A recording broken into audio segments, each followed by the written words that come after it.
finally get to talk about Kiss. Yay!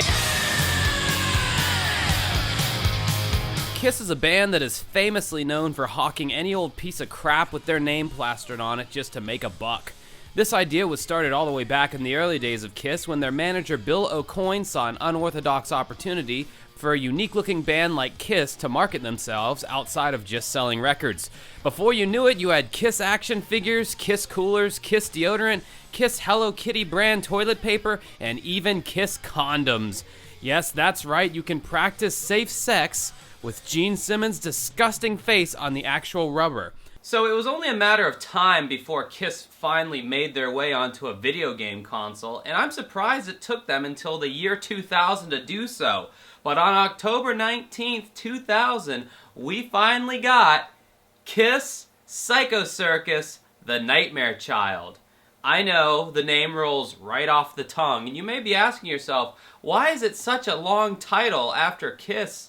Why is it Psycho Circus Nightmare Child? It's not even a sequel to anything. This is the first game in the series. Well, the answer is, my friend, brand marketing, duh. The marketing minds at Kiss knew that the only point of this game's existence was brand marketing. And what were they marketing at the time? Well, their 1998 album Psycho Circus and the Todd McFarlane comic book series that went along with it. This video game is loosely based off of all that, and if you think for 1 second I am going to acknowledge or bring up the storyline in this game, you are missing the point completely, because this story doesn't matter and this game is fucking awful. You start out as Pablo Ramirez, the Star Bearer, and just in case you're a complete idiot, this is supposed to represent lead singer Paul Stanley.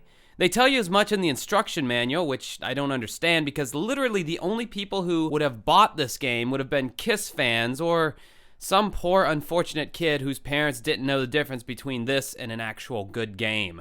The manual says you can choose which character you want to start out as, but I didn't seem to get that choice, so now I'm Paul Stanley. Cool. I'm the one whose idea it was to open our concerts with a fucking painter instead of a band. Yeah, that's me. Thanks for starting me off with this guy. So, I'm in a room of some kind, though it's hard to tell because everything is so fucking dark. That is a theme that is going to be heavily repeated in this game, so just get used to not being able to see anything for like 75% of the game. Anyway, starting out, you'll find that the controls are all kinds of awful. The analog stick controls where you look, and the face buttons control movement. This was the old-fashioned way most single-stick controllers would move a character in three-dimensional games. Usually, this control style doesn't bother me that much, but in this game, the sensitivity of the analog stick is ridiculous! It's nearly impossible to move and look straight ahead at the same time. The camera is going all over the place in this dark nether realm of shit. I finally figured out that there was a way to adjust the sensitivity of the analog stick, and this made the game much more playable, but still not good by any stretch of the imagination. The weapon you start out with for the first part of the game is a sword-like thingy. I'm not sure that's the technical name for it, but does it really matter? Eventually you get a machine gun and a shotgun of some kind, but you can't spit shine a turd, so it's not like any of that makes this game more playable. The enemy designs in this game are pathetic. Just generic polygonal globs that look ripped straight out of a Sega CD era game. Dreamcast games typically looked way better than this. Eventually, you will collect pieces of armor, which will give you more health, but this will only make you happy in the sense that you won't die as much and will therefore complete this disaster more quickly. With that being said, however, you will still die a lot in this game, simply based on the horrible controls, complete pitch darkness of the levels, and the immense damage every enemy inflicts.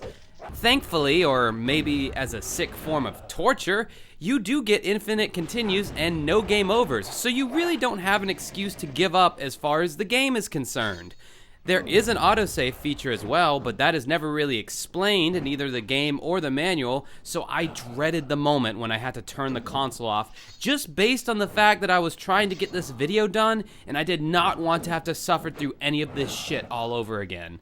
I just can't get over how fucking dark this game is. You can't see anything, and there is no option to adjust brightness. When I got the grenade launcher, I mainly used it to see where the hell I was going. This is a broken mess. The only possible way this game might impress you is if Doom on MS-DOS was the last game you ever played. God help you when you reach any part of the game that has water. The game designers were really excited about this level mechanic because they use it a lot, and trying to navigate through it is an exercise in utter frustration. The controls lose all meaning when underwater. You just kind of mash buttons and hope you surface and are able to get back onto land. There are several references to the band Kiss in this game, but it doesn't beat you over the head with it, which is probably a good thing. They reference Coventry, which was the venue where Kiss met their future manager and man responsible for their success, Bill O'Coin. There are also references to Kiss songs in the game, whether it be on the billboards in the background or the names of certain enemies. There are jukeboxes in the game that play Kiss songs, well, that is, until you walk away from them. Kind of pointless if you ask me. I mean, why not have the song just play throughout the entire level? Am I supposed to stand here for 5 minutes just so I can hear Psycho Circus? After I painfully, and I do mean painfully, struggled through the Paul Stanley portion of the game, I foolishly thought that perhaps I was close to beating the entire game, but nope! I had only finished the first quarter of the game, because after you finish the Paul Stanley levels, you have to start all over again as another member of the band. All your armor upgrades and weapons are gone. Fuck that shit. I would rather do my taxes. If Peter Criss or Ace Frehley had any creative control, this piece of shit game would have never existed. This is just another cash grab by Gene and Paul that further tarnishes the brand name of Kiss. I'm half joking, of course, but it is kind of true, though. Kiss would go on to release Kiss Pinball in 2001, which was also met with mainly horrible reviews.